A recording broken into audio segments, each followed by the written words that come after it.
내 인생의 결정적 장면. 괜찮으셨어요? 모르겠어요. 어떠셨어요?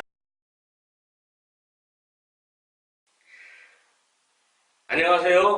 전주시 도시혁신센터 노송 FM이 후원하고 공동체 라디오 소리톡톡과 리차르TV가 함께 만드는 내 인생의 결정적 장면입니다.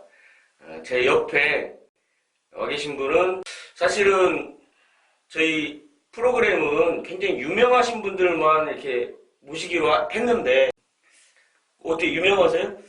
네. 안녕하세요. 누르걸음 공동체 대표 고영미입니다. 누르걸음 공동체 대표시고요. 네. 어떻게 섭외가 좀 잘못된 것 같습니다. 굉장히 유명하다고 하시고 뭐 많은 일을 하신다고 그래서 마음은 유명하고 싶지만 네. 아직 유명하진 않습니다. 아직 지금도 만족을 못 하시는 거예요? 히딩크처럼? 아직도 그런가요? 네. 히딩크 네. 유명하시죠? 네. 저는 유명하기보다는 조금 더 따뜻하고 좋은 사람으로 알려지기를 바랍니다. 따뜻하고 좋은 사람으로 알려지기를 바라시는 우리 고영미 대표님이신데 누르걸음 공동체라고 하셨나요? 네네. 제가 잘 몰라서 조금 약간 설명을 해주세요. 저희 누르걸음 공동체는요, 느루라고 하는 한 번에 몰아치지 않고 천천히 라는 순수 우리말에 장애인들이 한 번에 걷지 못하고 천천히 함께 걷는다는 의미로 느루와 걸음을 합쳐서 느루걸음 공동체라고 이름을 하였고요. 저희가 주로 하는 일은 장애를 가진 부모님과 그리고 우리를 지지해주는 많은 자원봉사자들 그리고 전문 선생님들이 협력하여 장애를 가져서 사회와 함께 하지 못하는 많은 가족들 그리고 그 장애인들이 사회생활을 할 수 있는 생활의 기반이 되기 위해서 만든 공동체입니다. 그러면 저희들이 일반 인식할 때는 장애인 단체들이 좀 있잖아요. 네. 그런 것과는 좀 다른 건가요? 사실 장애인 단체들은 많이 있습니다. 대부분이 이제 각자의 어떻게 보면 장애의 영역이 다 다르기 때문에 시각은 시각장애인, 청각은 청각장애인, 그 다음에 지적은 뭐 지적장애인 이렇게 협회들이 다 있는데요. 이제 그런 협회들이 가진 특징은 어쨌든 우리 장애인들을 대변해서 많은 일을 해주고 또 그들이 함께 함으로 인해서 많은 장애인 가족들이 힘이 나서 일을 할 수 있는데요. 이제 그런 곳에서 할 수 있는 일과 저희처럼 이런 작은 공동체지만 그래도 아이들과 함께 놀고 먹고 자고 할 수 있는 가장 사소한 일상을 같이 하는 공동체를 저희는 꿈꾸는 아주 작은 공동체입니다. 방금 얘기해 주신 거를 듣다 보니까 저도 몰랐던 영역들도 많고 기존에 알고 있었던 장애인 단체들은 좀 뭔가 딱딱하고 우리가 이렇게 같이 비장애인이 같이 하기가 조금 어렵지 않나 이런 생각이 들기도 했는데 방금 말씀해 주신 걸 들으니까 좀 뭔가 편안하고 이렇게 같이 할 수도 있는 거죠? 그렇죠. 사실 제가 어떻게 생각하면 한 아이의 엄마이고 장애를 가진 아이를 키우다 보니까 여기까지 오는 과정에서 가장 많이 들었던 게 많이 다르다 이런 얘기를 많이 들었습니다. 근데 다른 건 아니고 아이의 어떤 상황 때문에 어떻게 사는 것이 가장 우리가 긍정적인 삶을 사는 것일까 이렇게 생각을 했었는데 사실 저를 보고 느끼는 건 왜 우울하지 않냐? 얼굴이 왜 검지 않냐? 다른 사람들이 봤을 때. 네. 그러니까 많은 장애를 가진 분들을 대하시는 분들이 가지고 있는 어떤 선입견 같은. 맞아요. 우리에 대한 그 편견은 뭔가 우울해야 되고 뭔가 좀 슬프고 그리고 얼굴색도 좀 없고 뭔가 동정을 받아야 되는 뭐 그런 모습을 갖고 있어야 되고 그리고 뭔가 저희한테 요구를 해야 하는 입장이라고 생각하는데 전 사실은 그런 것이 필요 없는 어찌 보면 어떤 아이가 주어졌든지 간에 한 아이를 키우는 엄마는 다 똑같잖아요. 그래서 저도 역시 근데 그렇게 우울하고 슬프고 기쁘지 않은 날이 더 많은 세월을 보냈습니다. 근데 그런 것이 결코 아이를 위한 일이 아니라는 거를 어느 순간 깨달았고, 그리고 이제 아이가 학교를 졸업할 즈음이 되니 아이가 갈 곳이 없다는 것이 가장 현실적인 그러네요. 어려움이었습니다. 그러면 지금 그 아이와 함께 뭐 장애라고 표현해도 되나요? 그런 네. 그런 영역들이 이렇게 여러 가지 있는데 또 그 활동의 내용들도 뭐 이동권을 중심으로 한다든지 이렇게 뭐 제가 본 바로는 막 그런 네네. 것들이 있는데 네, 그럼 어떤 걸 이렇게 매개로 해서 활동을 하고 계시는지. 저는 사실은 장애 아이들은 한쪽에 편중된 삶을 많이 살아요. 그래서 어떤 아이는 뭐 색종이를 오리는 것만 한다거나 어떤 아이는 또 하나도 의미가 없는 작은 뭐 시를 계속 자기가 주어서 즐긴다거나 각각의 아이들이 우리가 일반인이 봤을 때는 정말 의미 없는 그런 행동들이지만 이 아이들한테는 굉장히 중요한 의미 있는 행동들이거든요. 그래서 그런 것처럼 장애인 하면 뭔가 도와줘야 되고 할 수 있는 게 없다라는 그런 편견이 있잖아요. 그쵸. 근데 제가 생각할 때는 우리 아이들이 이렇게 잘할 수 있는 게 있고 그리고 이런 아이들이면 뭐든지 할 수 있어. 그래서 그 눈높이가 낮아지고 보니까 우리 애들이 할 수 있는 일이 너무 많다는 걸 배우게 되는 거죠. 그래서 우리 애들이 가진 이 아이는 오리기를 잘한다. 그러면 그 아이는 일을 하면서 같이 오리는 일을 하면 되는 거고, 붙이기를 잘한다. 그러면 붙이기를 하는 거고. 근데 우리는 모두 완벽한 사람을 좀 원하잖아요. 근데 그 완벽하다는 것 자체가 굉장히 모순이 있고, 그 어떤 하나의 특정된 잘하는 것만 있어도 이 아이가 세상을 사는 데 있어서는 아주 큰 일을 할 수 있다고 저는 생각이 자꾸만 들더라고요. 그래서 저희 아이가 이제 자폐성 장애를 앓다 보니까 아까 말했던 색칠하는 거, 뭐 색종이 계속 접는 거, 그리고 한쪽 방향으로만 가는 거, 이런 것들이 이제 아이들이 다 가졌던 제한점이어서 충분히 잘할 수 있는 아이들. 그래서 훌륭한 아이들이 장애인 아이들 속에 너무 많이 있는데 저희가 그거를 못 꺼내준다는 것이 되게 안타깝습니다. 그러니까 저는 사실은 우리 아이가 과연 악기를 안 배웠다면 지금 뭘- 악기를 다루세요? 네네 저희 네. 아이는 이제 바이올린이라는 거를 안 만났다면 얘는 과연 어떤 아이로 성장했을까.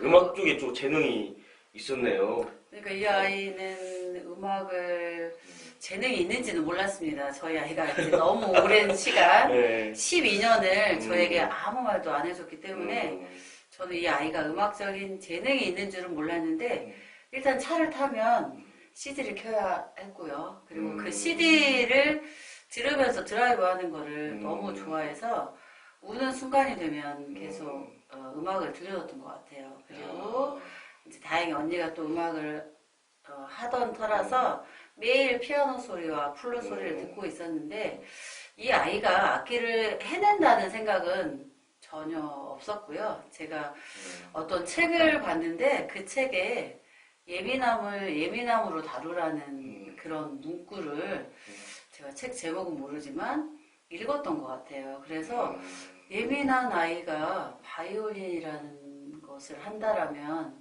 바이올린 소리가 되게 사실은 귀에 거슬린다고 하거든요. 예쁜 소리는 너무 아름다운데 지징거리는 연습하는 소리를 들으면 일반인들도 되게 괴로움을 호소하시는 분들이 많더라고요. 그래서 제가 이제 그래서 바이올린을 해볼까 했는데 마침 주희가 다니는 학교에 방과후로 오시는 선생님이 계셨어요.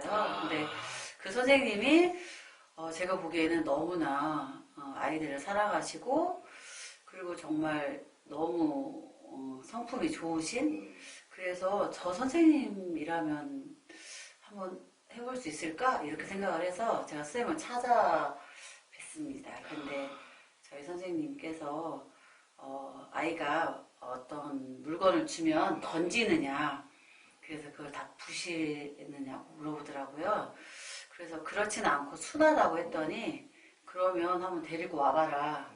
이렇게 해서 이제 음악을 시작했는데 음악이 잘 됐을 리가 있나요? 하셨겠지요. 엄청 어렵잖아요. 상상도 못, 저희들 뭐 어렸을 때 이렇게 배우고 싶어도 사실은 준비해야 되는 것도 어렵지만, 습득 한다는 게 굉장히 어렵다고 그렇게 알고 있어서 시도도 안 하죠. 네, 그래서 저는 우리 아이가 바이올린을 든다는 것 자체가 너무 행복했습니다. 그래서 바이올린을 들고 거의 바이올린 줄 4개가 있는데 그 줄을 할아버지, 할머니, 뭐 곰 이렇게 명명을 해서 이렇게 쉽게 이제 가르치는 그런 개념으로 이제 했었고 바이올린이 손을 아무것도 누르지 않은 상태에서 누르면 0이고 누르면 1번을 한다라는 사실을 이제 저도 몰랐는데 이제 배우게 됐어요. 근데 그거 자체가 기적이었어요. 그러니까 아이가 손을 눌러서 떼기만 해도 칭찬, 줄을 9분만 해도 칭찬. 그러니까 그렇게 저희가 어떤 아이에게 뭘 해내라고 하는 목표가 아니라 그냥 할 수 있다는 거, 앉아 있다는 거, 그리고 선생님 말을 따를 수 있다는 거. 그 정도로 저희가 이제 장애가 좀 심했던 상황이었기 때문에 그냥 그것만으로도 충분히 감사했는데 어느 날 아이가 가르쳐 준 걸 안 잊어버리고 또 그 다음에 손가락 번호를 따로 써주지 않았는데 연주를 하고 이게 연주는 아니고 학교종이 땡땡땡 이런 곰새말이 이런 노래들을 아주 저희가 생각했던 기대 이상. 그러니까 일반 엄마가 생각할 때는 너무나 이제 아무것도 아니지만 저희는 정말 바닥인 상태에서 보여진 기적이었기 때문에 정말 기적 같은 그런 어떤 감동이 있으셨을 것 같아요. 네, 그래서 그냥 그걸로 시작됐는데 그렇게 시작을 하고 지금 현재 주희가 초등학교 6학년 때 했으니까 지금 세월로 하자면 한 10년 가까이 되고 있잖아요. 근데 많이 성장할 수 있는 그리고 음악에 있어서 아이가 더 건강하게 자랐던 것 같아요. 그러니까 음악을 한다는 것도 너무 어떻게 보면 생소해요. 그런 모습을 본 적은 없어서 생소하고 그런 걸 통해서 또 자신감을 막 갖기도 하고 그러겠죠? 사실 주희는 말을 잘 하지 못하기 때문에 연주를 통해서 사람들에게 소통을 한다고 생각합니다. 표현 같은 걸 연주로 하나요? 아니, 그러니까 주희는 얼굴을 보면은 알 수가 있어요. 그래서 주희가 연주를 할 때 그 표정 안에 사람들을 향해서 말하고 있다라는 그런 느낌을 저는 너무 많이 받았고요. 그리고 그렇게 공연을 하고 난 다음에 아이가 느끼는 즐거움 이런 것들이 우리가 일상생활에서 주지 못하는 그 어떤 것보다도 큰 선물이었던 것 같아요. 그래서 이렇게 오게 된 걸 되게 감사했고 그것이 있었기 때문에 제가 늘걸음 공동체라는 것을 꾸리는 가장 큰 원동력이 됐던 것 같아요. 그리고 지금 말씀하신 내용들을 보면 결정적 장면이 한 2가지 정도 나오시겠다 이렇게 지금 예상은 되는데 그래도 우리 프로그램 이름이 이제 결정적 장면이니까 그러면 오늘 대표님께서 가져오신 내 인생의 결정적 장면은 어떤 걸까요? 사실 결정적 장면이라고 하니까 되게 많이 생각이 되더라고요. 그래서 뭐 터닝 포인트나 뭐 이런 네, 거. 그래서 제가 제 인생에서 가장 결정적인 장면이 딱 떠오를 때 우리 아이를 만나서 장애를 인정해야 되는 그 순간이 가장 저의 결정적인 장면이구나 라고 생각을 했는데요. 그거보다 내가 좀 행복한 결정적 장면이 제가 잘못 짚었군요. 뭐가 있었으면 좋겠다 이렇게 생각을 했습니다. 그래서 다시 여러 번 되뇌어 봤는데요. 저에게 가장 결정적인 장면은 우리 아이와의 만남이었다는 결론이 나고 그것이 가장 절망이었지만 가장 행복한 일이 되고 있다는 것을 확신하게 됐습니다. 그렇군요. 그러면 처음에 그 아이를 낳고 이제 그 인정하기까지의 과정이 이제 어려우신 면도 있었지만 지금 와서 생각해 보니까 그 아이하고 세상에서 만난 첫 순간 자체가 그냥 내 인생을 이렇게 바꾼 결정적 장면이다라는 말씀이시네요. 그렇죠. 그러니까 네. 아이를 아이가 탄생하던 날, 그 날은 몇 월 며칠이에요? 96년 4월 16일인데요. 몇 시? 92년 4월 16일? 사실 모든 엄마들이 가장 인생에 있어서 행복한 순간이 아이의 출산이잖아요. 근데 저 역시도 아이가 너무 건강하게 태어났기 때문에 너무 행복했고요. 그래서 이제 그 순간이 가장 결정적인 순간인데 이 아이가 좀 부족하다고 해서 나의 결정적인 장면에 큰 지장을 줬다라는 생각보다는 이 아이를 어떻게 키워야지. 그래서 그 부분 때문에 굉장히 괴롭고 그리고 저 역시 장애에 대한 이해가 전혀 없었던 엄마였기 때문에 이 아이를 어떻게 케어를 해야 되는지 이런 것부터가 알 수가 없어서 몇 년 동안은 아이가 12살에 말을 하기 이전까지는 저도 매일 동동거리고 한 아이만 바라보고 울고 절망하고 또 용기 내보고 이랬던 그냥 평범한 엄마였던 것 같습니다.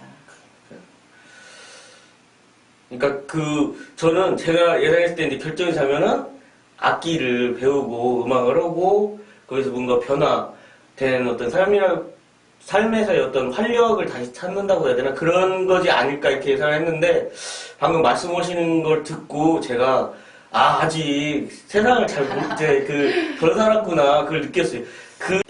방금 말씀하신 결정적 장면에 비하면 그 이후에 여러 가지 어떤 조금의 결정적 장면들이 작은 결정적 장면들이 정말 별거 아니었겠구나. 그렇죠. 그런 생각이 드네요. 사실은 결정적인 장면이라고 하면 인생에서 가장 전환점이 되면서 네.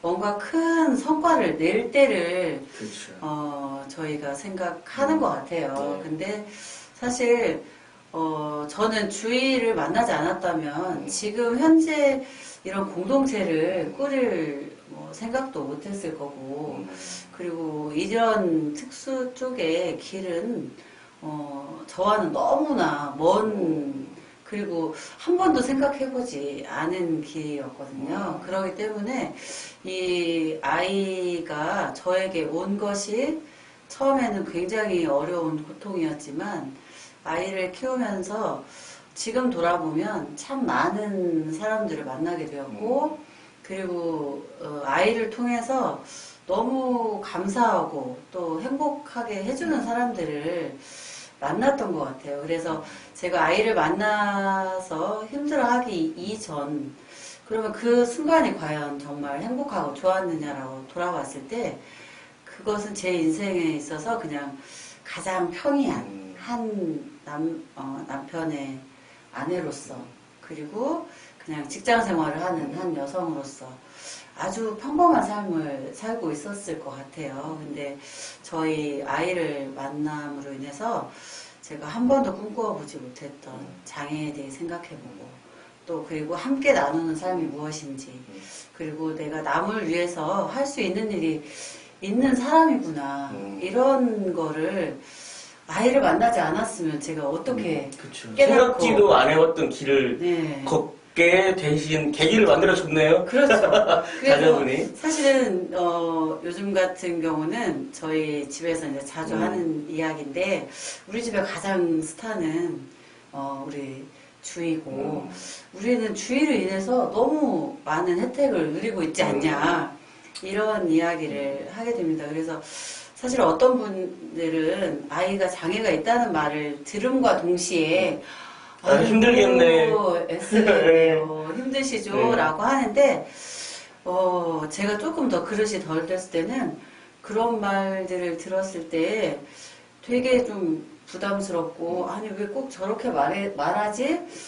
나 행복한데 왜 그러지라고 제가 그런 생각을 되게 많이 했었습니다. 근데 어느 순간 그런 마음조차도 내려지는 순간이 있었어요. 근데 그게 돌아보니까 이런 공동체를 꾸리고 그리고 사람들을 만나서 다양한 활동을 하고 그리고 나보다 더 훨씬 훌륭하고 좋은 일을 하는 많은 공동체 사람들 그리고 봉사하시는 분들 이런 사람들을 보면서 세상이 이렇게 저희처럼 제한점을 가진 사람들이 어렵게만 사는 세상은 아니구나. 그리고 이렇게 좋은 마음으로 도와주는 사람이 있구나를 생각하니까 조금 우리를 좀 이렇게 이상하게 보거나 때로는 좀 안타깝게 보거나 이런 분들이 주는 그런 눈길들도 조금 더 지나면 저희를 이해하시게 될 거예요라고 이렇게 이해가 되는 그래서 내가 정말 이 한 아이의 엄마로서 장애를 극복하겠다고 노력한 이 삶이 어찌 보면 내가 또다시 나의 길을 가는 성장의 계기가 충분히 되고 있고 그리고 나로 인해서 또 누군가 한 아이의 엄마가 힘이 되고 또 그 아이가 행복할 수 있다라면 큰 공동체를 키우지 않아도 우리가 정말 따뜻한 사람들로 만나는 좋은 자리가 될 것 같다는 생각을 하게 됐어요. 근데 지금 갑자기 이제 궁금한 게 또 하나 생겼는데, 그러면 대표님도 아이랑 그 아이를 악기를 가르치기 위해서는 그 선생님한테만 맡겨둘 수는 없잖아요. 맞습니다. 네, 그러면 대표님도 악기를 연주하시나요? 사실 바이올리니스트신가요?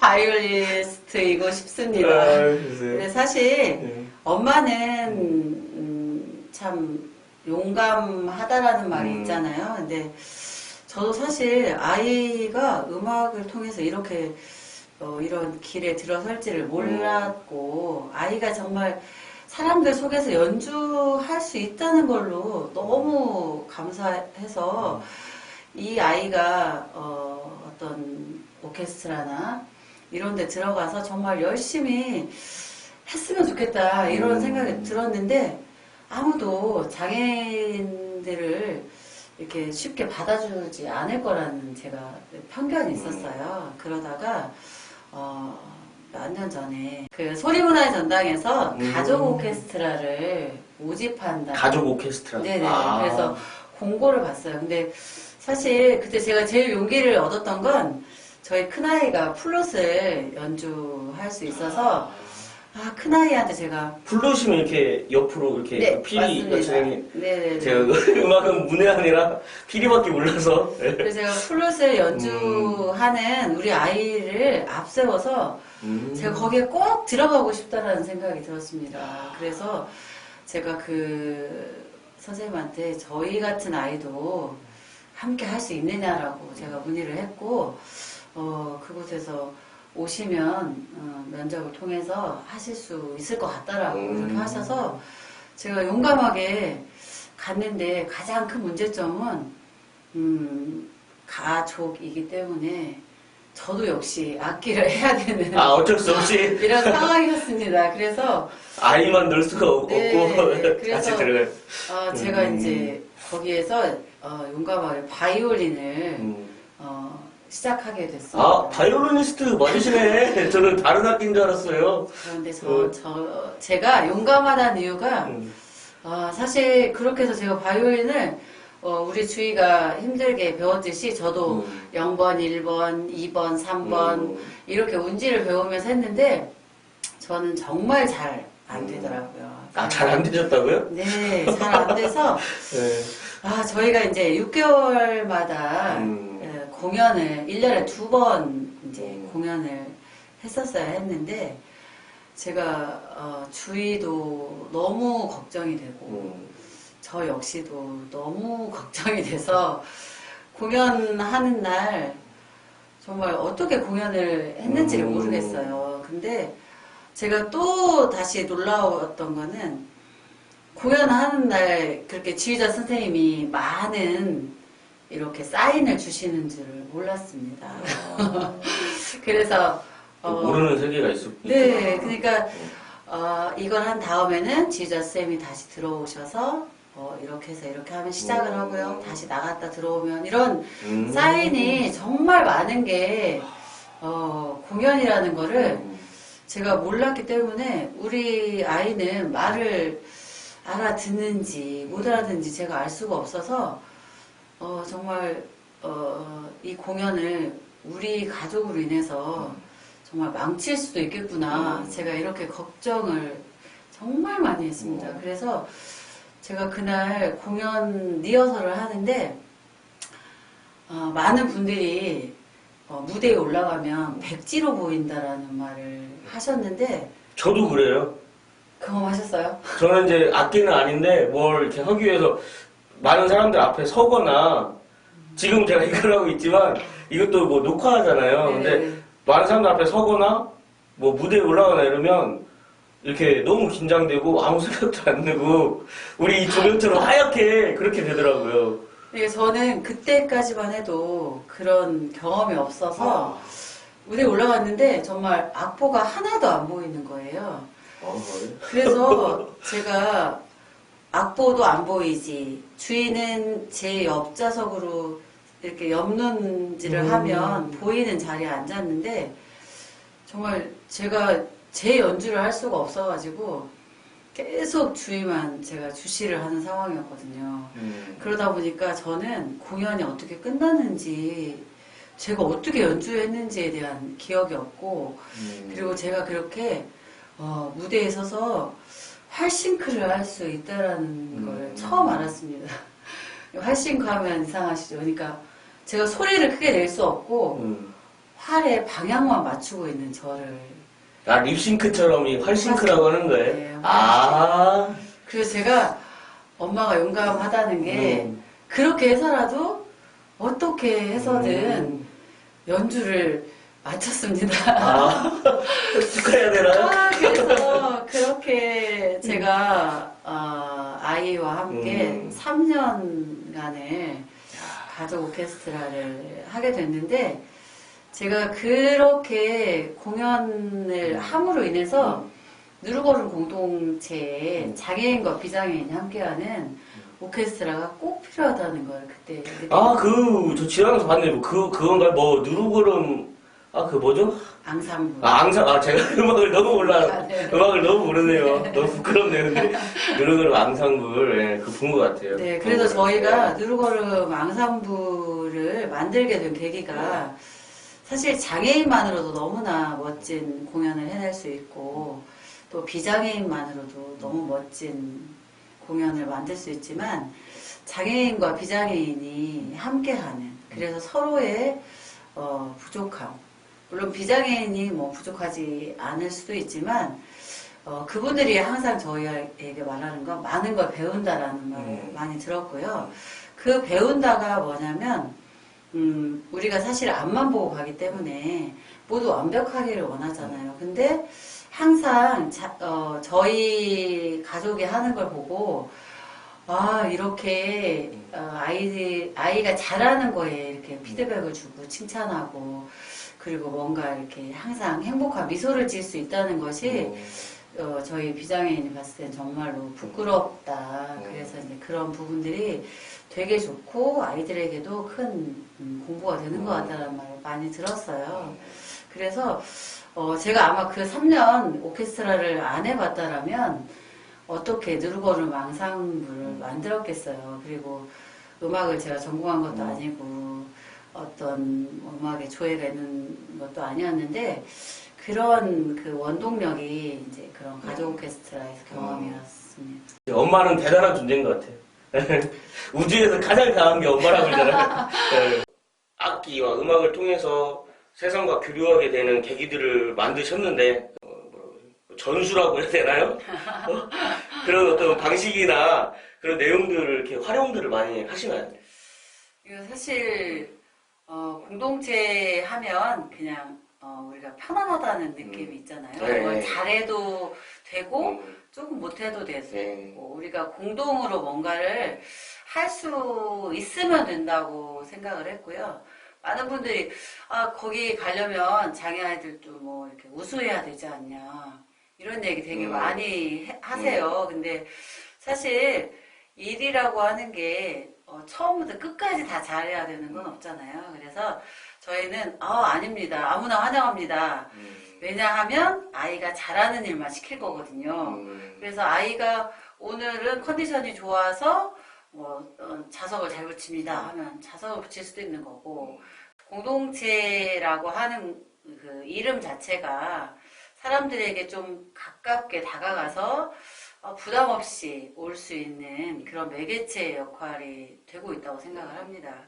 그래서 그런 것들을 아이들과 함께 와서 경험하고, 그리고 조금 더 용기를 가지고 이렇게 나도 이 정도는 할 수 있겠어, 그런 것들이 조금 생기다 보니까 이 공동체라고 하는 것이 어떤 저희가 다른 단체들처럼 어떤 목적성을 추구하기보다는 그냥 함께 생활하고 함께 재밌고 이런 것이라고 생각해서 많은 분들이 좀 다가왔으면 좋겠습니다. 그럼 일반인도 그냥 가입할 수 있는 거예요? 아무나? 시민이면? 그러니까, 네, 그래서 저희가 이제 그래서 악기를 못 다루든? 저희가 이제 악기만 하는 건 아니고요. 저희가 공동체에서 바느질도 하고요, 요리도 합니다. 근데 제가 할 수 있는 건 아무것도 없네요.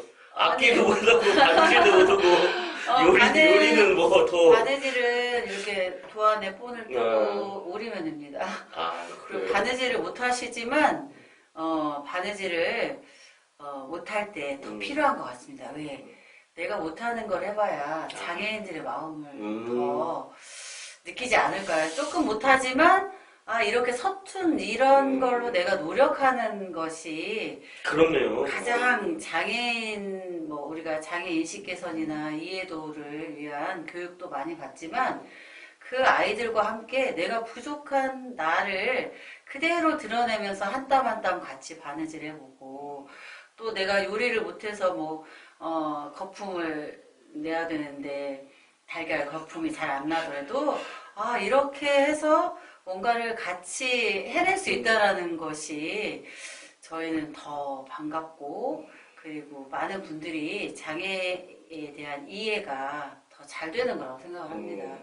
그리고 완벽한 사람은 저희는 원치 않습니다. 그리고 마음만. 그래서 저희가 이제 주로 하는 건 봉사자들. 그래서 저희와 함께 뜻을 모아줄 봉사자들이 저희는 되게 많이 필요하기도 하고 감사합니다. 그러면 대부분은 봉사하러 불러주세요, 아니면 뭘 해야 되나요? 라고 되게 전 많은 질문을 받아요. 근데 저희는 그냥 같이 와서 뭔가를 같이 해보는 거. 그리고 그 아이들이 다른 사람들이 어떤 것들을 하는지 볼 수 있는 기회. 그리고 그 사람들을 통해서 아이들이 웃는 거. 그리고 그 사람들을 통해서 사랑하고 있다는 것을 느끼는 것이 필요합니다. 그래서 저는 뭘 도와줘야 되냐, 뭘 봉사해줘야 되냐 할 때 가장 어렵고요. 그냥 오시고 싶을 때 오셔서 오늘 지나가다 들렸는데 뭐 할 거 없나요? 이렇게 했으면 좋겠습니다. 네, 오늘 그 고영미 대표님 모시고 저도 정말 몰랐던 세계를 경험하는 느낌이었어요. 굉장히 많이 배웠는데 아직도 정말 부족한 사람이구나 이런 걸 너무 많이 느꼈어요. 네. 처음에는 제가 외람되게도 안 유명하신데 왜 오셨냐 이렇게 제가 했는데 얘기를 들으면 들을수록 대단하시고 유명하신 분이 맞으시네요. 그리고 오늘 나오셔서 좋은 이야기도 많이 해주셨는데 영상을 보고 계시는 이렇게 우리 시청자 분들에게 어떤 좋은 말씀 한마디 해주신다면 어떤 게 있을까요?